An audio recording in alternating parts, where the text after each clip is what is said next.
오늘 이스라엘의 번성 이유라고 하는 제목으로 하나님의 말씀을 선포하겠습니다. 오늘 본문은 하나님의 사람들이 애굽이라고 하는 이방 세상에 살아가는 그 모습을 바라보면서 현대를 살아가는 우리 그리스도인들이 어떤 모습으로 세상을 살아가는지 우리가 살펴보겠습니다. 창세기 47장의 결론 부분인 27절을 보면은 야곱 일행이 애굽 땅에 와서 해가 갈수록 생육하고 번성하는 축복을 받았다라고 기록하고 있습니다. 어떻게 이렇게 그것이 가능했을까요? 이스라엘의 번성 이유 첫 번째는 요셉이 주어진 새로운 문화를 철저히 가르쳤습니다. 창세기 46장 33절에서 34절입니다.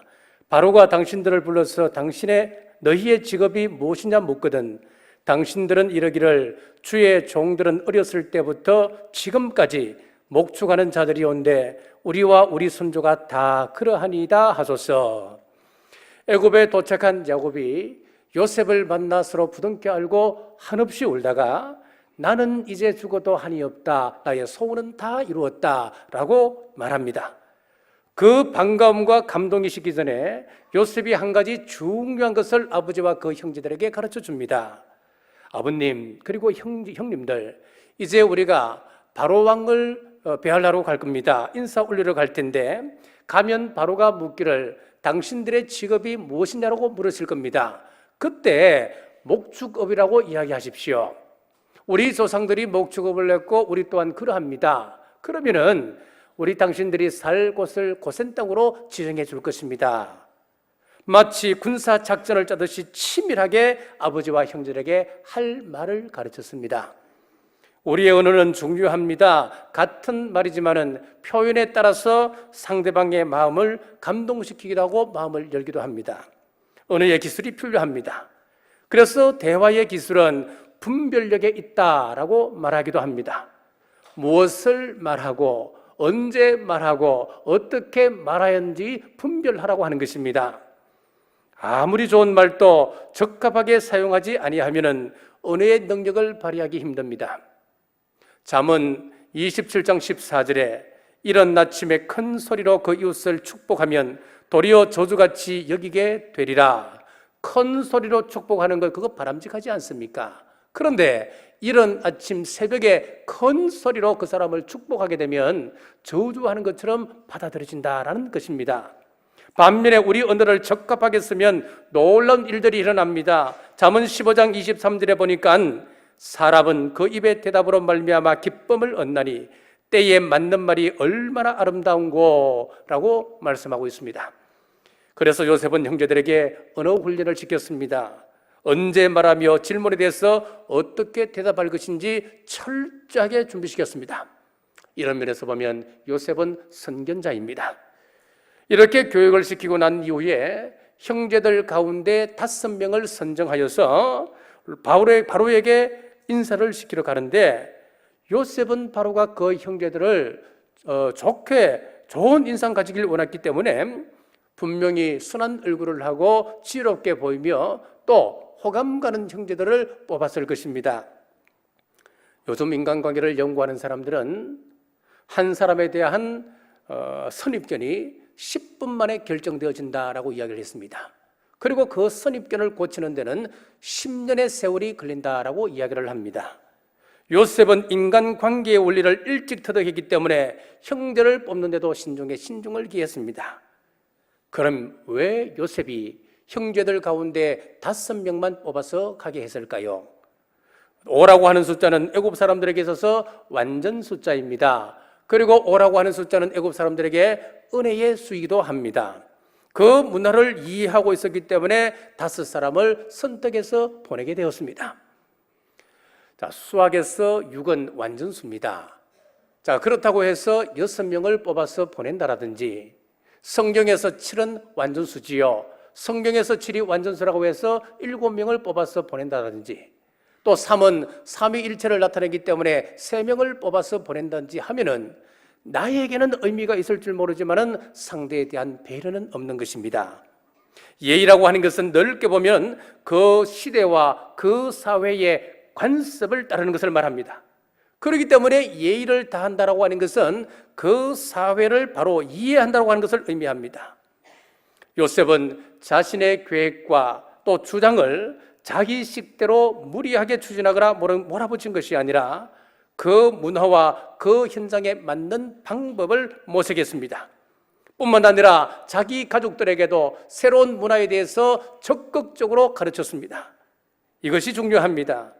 직장 생활하는 사람들은 그 직장에서 나에게 무엇을 요구하는가, 그것이 아는 것 중요하잖아요. 바로 알아야 합니다.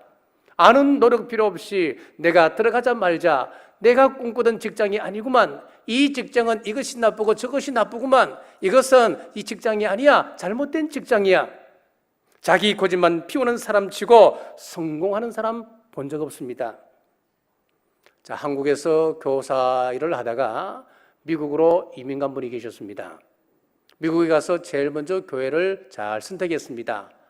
자, 한국에서 교사 일을 하면서 교회학교 일도 봤기 때문에 이분이 그곳에서도 교회학교 교사가 되어서 아이들을 잘 가르쳤습니다. 학교에서 교사 생활을 하게 되면 칠판을 늘 가까이 하잖아요. 그러니까 이분이 평생 그렇게 살아왔기 때문에 아이들에게 성경을 가르칠 때도 칠판을 두고 열심히 잘 가르쳤습니다, 성경을. 그런데 어느 한순간인가 자기도 모르는 사이에 한국에서 가졌던 그 버릇이 나오고 말았습니다. 가운데 손가락을 펴고 칠판에 글자 한자 한자 가운데 손가락으로 짚어가면서 성경을 가르치는데 저 뒤에서 아이들이 킥킥대고 있는 겁니다. 알고 보니까 미국 사회에서 어떤 형태로든 가운데 손가락을 펴게 되면 그것은 욕이라고 하는 것이지요. 성공하길 원하십니까? 그렇다면 세상을 연구하십시오. 우리 예수님께서도 마태복음 10장 16절에서 보라, 내가 너희를 보냄이 양을 이리 가운데 보낸과 같도다. 그러므로 너희는 뱀같이 지혜롭고 비둘기같이 순결하라 하셨습니다. 세상에 대하여서 우리가 뱀처럼 지혜롭지 못한다면 세상 악한 사람들에게 우리는 다 당할 수밖에 없습니다. 아담이 왜 뱀에게 당합니까? 아담이 하나님을 몰랐습니까? 하나님을 만났던 사람이었습니다. 하나님께서 직접 창조한 피조물이었습니다. 그런데 아담이 하나님을 아는 것보다 모르는 부분이 더 많았습니다. 하나님과 아담 사이의 취약한 부분에 보완해주는 척하면서 공격해 들어오니까 아담이 뱀에게 속수무책 당할 수밖에 없었습니다. 마귀가 얼마나 치밀한지 우리가 지혜를 갖지 아니하면 우리는 넘어질 수밖에 없습니다. 뱀처럼 지혜로워야 한다고 치밀함만 있으면 그 사람은 간사한 사람이 됩니다. 요셉은 이 치밀함에 바른 예의를 가진 사람이었습니다. 자기 가족들을 만나자마자 그가 취한 조치는 바로를 알려나는 일이었습니다. 보통 사람이면 이럴 수 있습니다. 예의를 모르는 사람이면 충분히 이럴 수 있습니다. 아니, 바로가 나에게 신세를 졌지. 애굽 백성들이 나에게 신세를 졌지. 내가 아니었다면 네 흉년의 때 이 사람들이 배불리 먹을 수 있겠어? 얼마든지 무례하게 행동할 수 있는 업적이 있었습니다만은 요셉은 늘 예의로 바로를 대했습니다. 사랑하는 여러분, 사회에서도 마찬가지입니다만은 교회 안에서도 마찬가지입니다.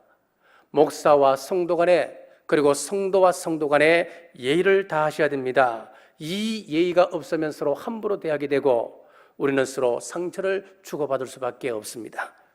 고로새서 4장 4절에서 5절에 외인을 향하여서는 지혜로 행하여 세월을 아끼라. 너희 말을 항상 은혜 가운데 소금으로 고르게 함같이 하라. 그리하면 각 사람에게 마땅히 대답할 것을 알리라. 자, 이 말씀은 전도할 때 가르쳤던 말씀입니다만은 일반적인 교훈이 되기도 합니다. 우리의 말 한마디, 행동 하나하나를 마치 소금 친 것처럼 매력있고 맛깔나게 하라고 하는 이야기입니다. 할 말과 하지 않아야 될 말, 해야 할 행동, 하지 말아야 할 행동, 이거 잘 구별하고 골라서 하라고 하는 것입니다. 자, 요셉은 치밀하게 애굽 문화를 아버지와 그 형제들에게 가르쳤습니다. 그렇습니다. 우리가 살아가는 이 사회 문화를 우리는 잘 아셔야 됩니다. 하나님께서 그 문화를 사용하시기 때문에 그렇습니다. 자, 구약 성경은 히브리 말로 되어 있습니다. 이것은 이스라엘 백성들이 사용하는 말이지요. 그런데 신약 성경은 히브리 말로 기록된 것이 아니고 헬라 말로 기록되어져 있습니다.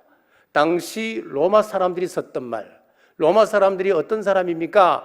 이스라엘을 점령했던 나라입니다.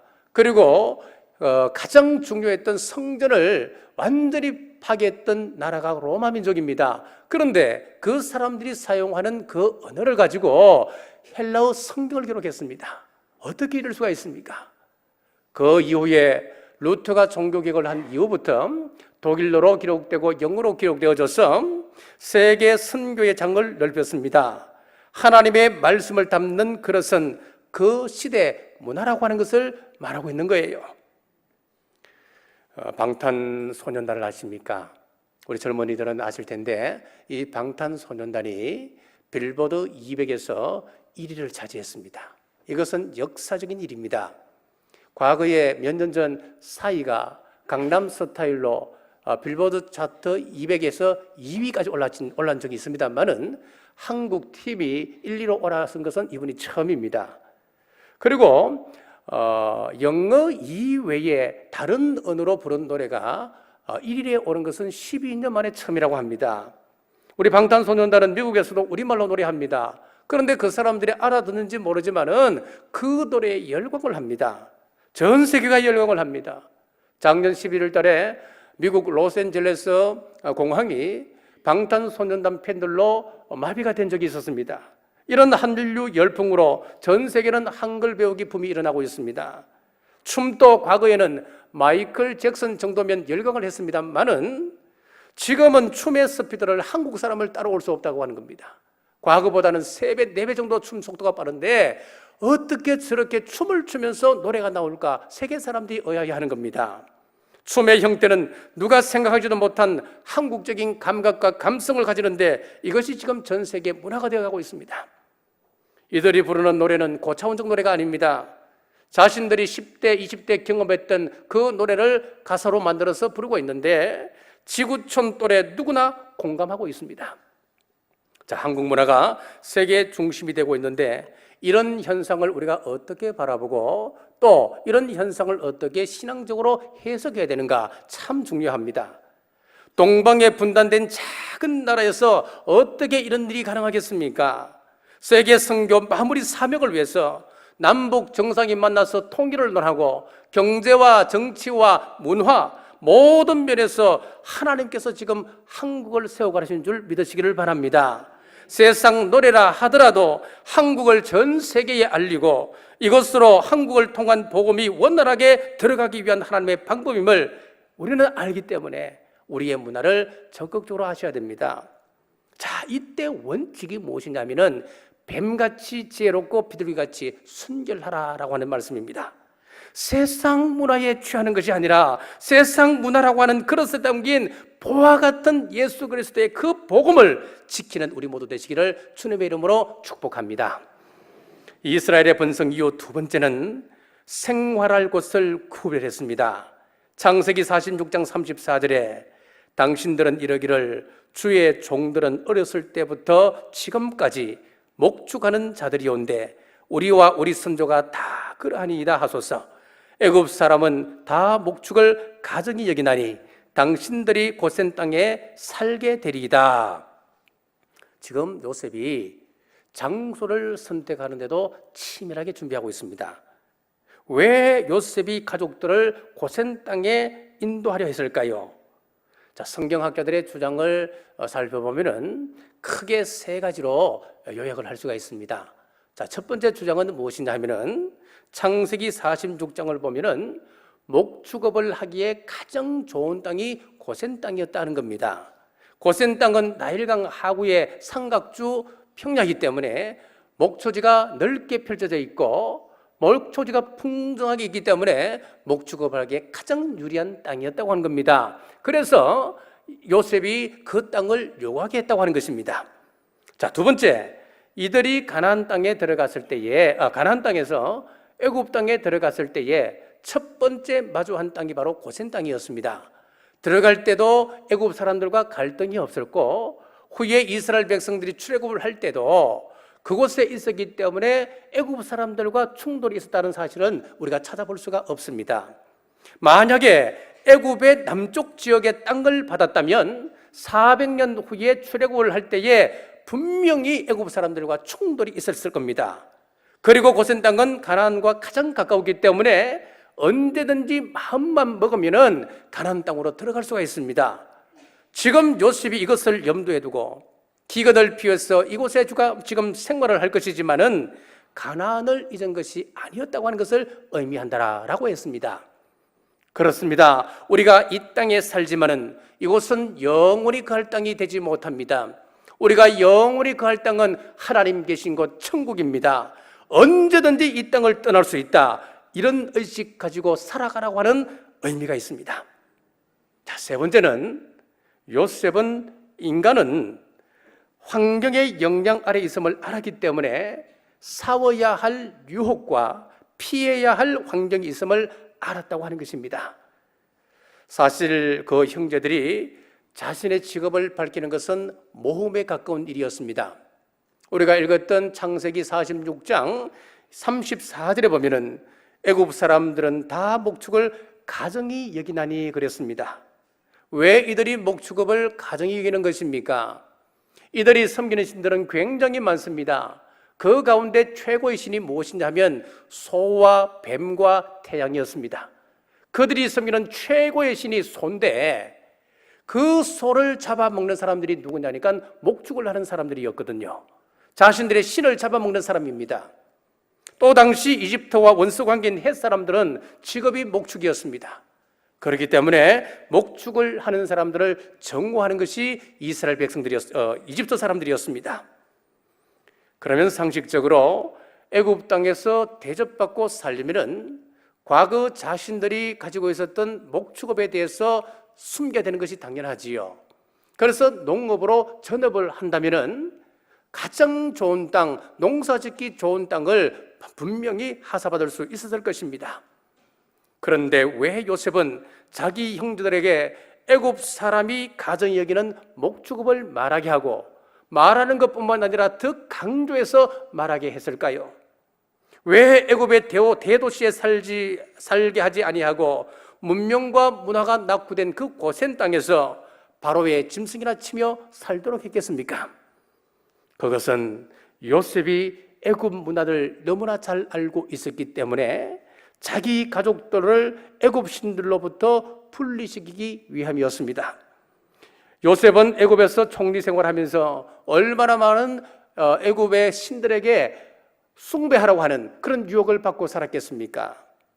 심지어 자신의 장인은 당시 애굽의 권력서의 2였고 우상 숭배를 하는 제사장이기도 했습니다. 그럼에도 그는 우상에게 절하지 않았습니다. 그 몸을 더럽히지 않았습니다. 요셉 자신은 애굽의 우상 숭배에 대해서 자기를 지킬 수 있는 사람이었습니다만은 그 형제들은 자기를 지킬 수 있는 위인이 되지 못한다고 하는 사실을 누구보다 요셉은 잘 알고 있었습니다. 형들은 애굽의 대도시에 두면은 애굽 문화에 급속도로 동화될 것이고 구별된 백성이라고 하는 정체성을 잃어버리게 될 것을 잘 알고 있었기 때문에 애굽의 우상 숭배에 분리된 고센 땅에 살게 했습니다. 사랑하는 성도 여러분, 꿈을 가진 사람들은 구별된 삶을 삽니다. 세상에서 자기를 지킬 수가 있습니다. 로마서 12장 2절 말씀해 보십시오.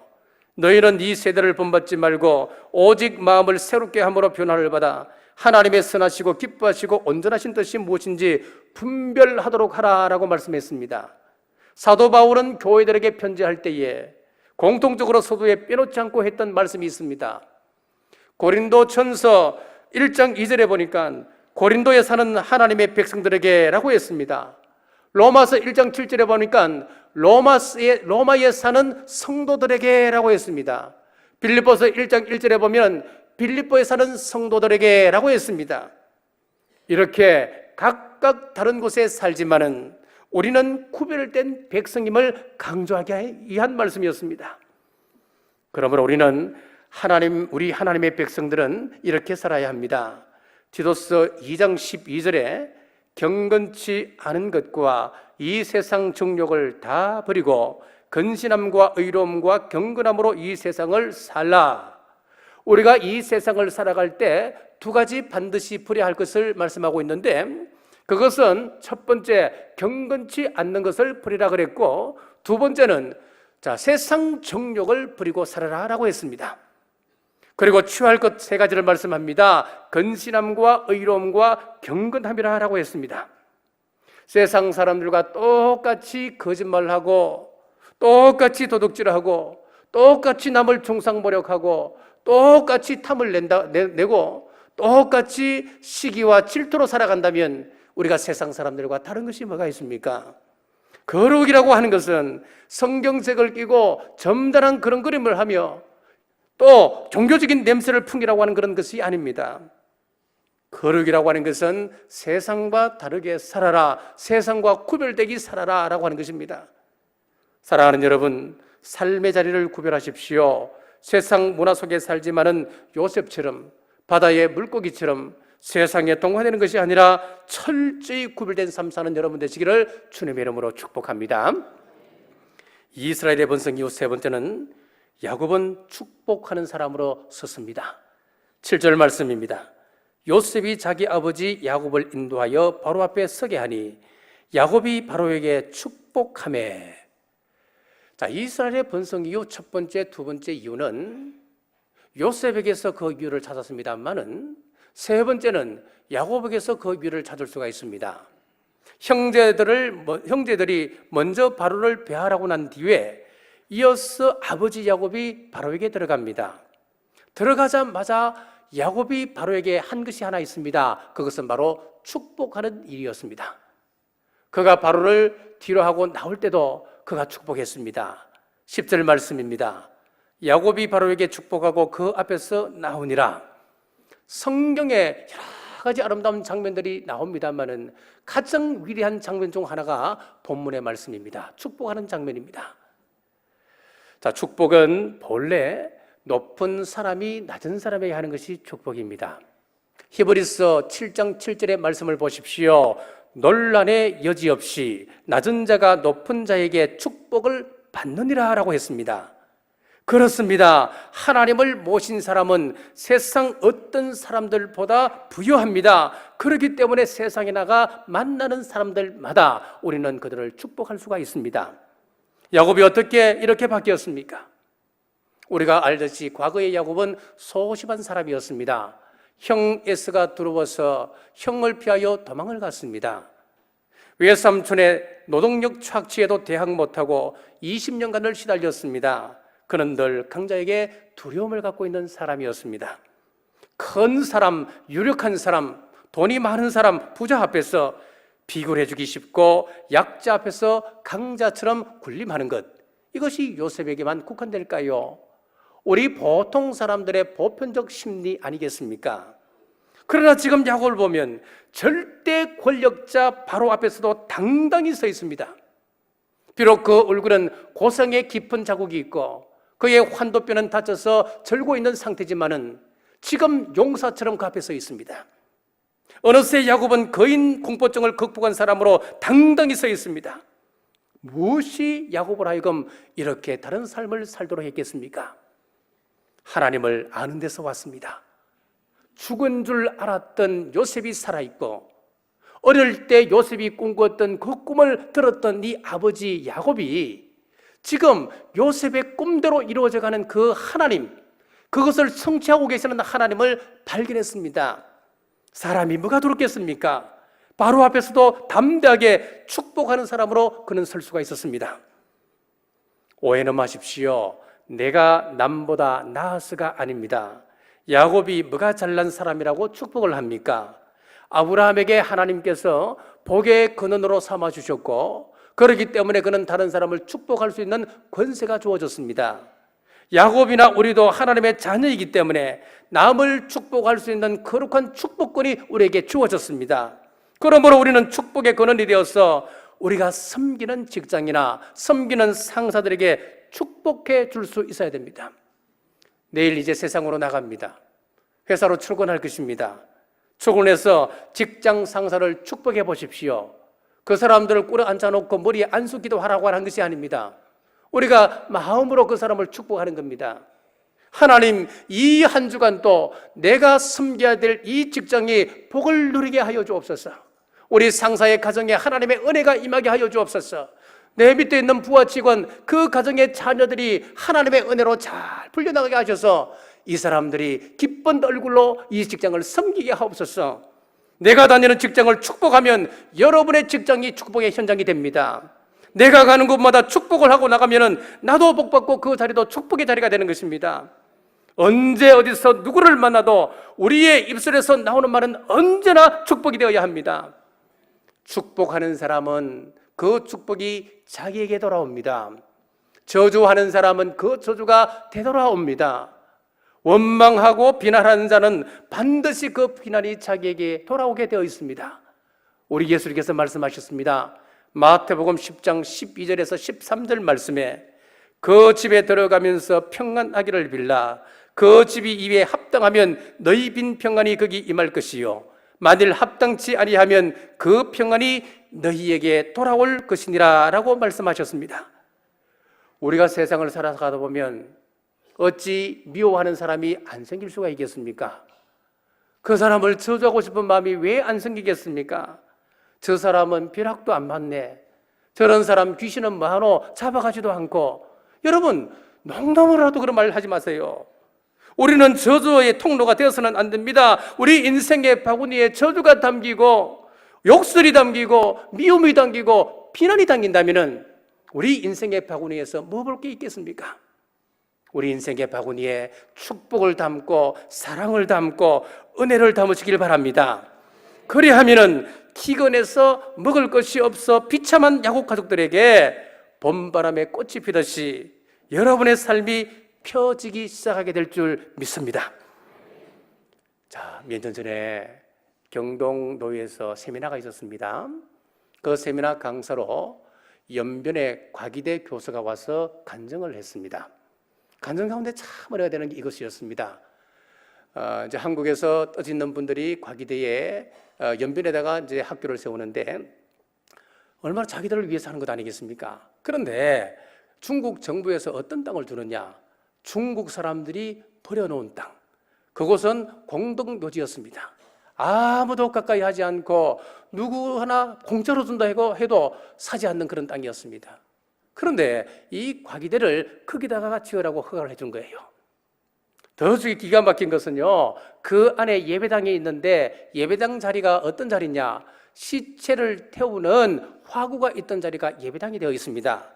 그러면서 하시는 말씀이 예수 그리스도로 말미암아 저주의 땅이 축복의 땅으로 바뀌었고 절망의 장소가 희망의 장소로 바뀌었습니다 라고 간증을 했습니다.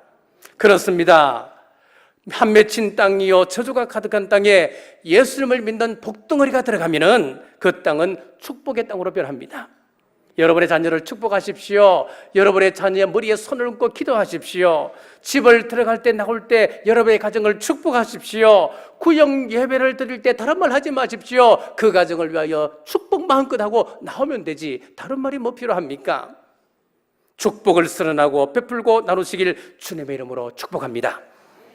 자, 이렇게 새로운 문화를 적극적으로 배우고 받아들이고 또 우리가 거할 장소를 구별하고 그 사람들을 축복하였더니 하나님께서 이런 복을 주셨습니다. 창세기 47장 27절 말씀, 이스라엘 족속이 고센 땅에 거주하며 거기서 생업을 얻어 생육하고 번성하였더라.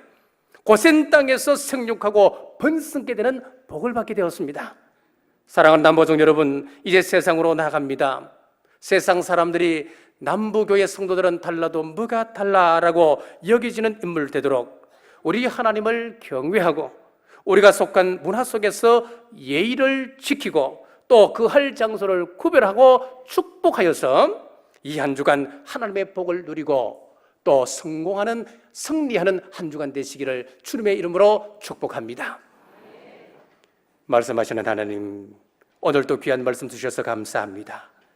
이스라엘이 번성하게 된 이유는 새로운 문화를 배우고 장소를 구별하며 축복하는 삶이었습니다. 우리가 속한 곳에서 예의를 다하고 구별된 삶과 축복하는 삶을 살아 약속의 말씀처럼 번성의 복을 누리는 우리 온 성도님들 되게 하여 주옵소서. 다시 오실 예수 그리스도 이름으로 간절히 기도드리옵나이다.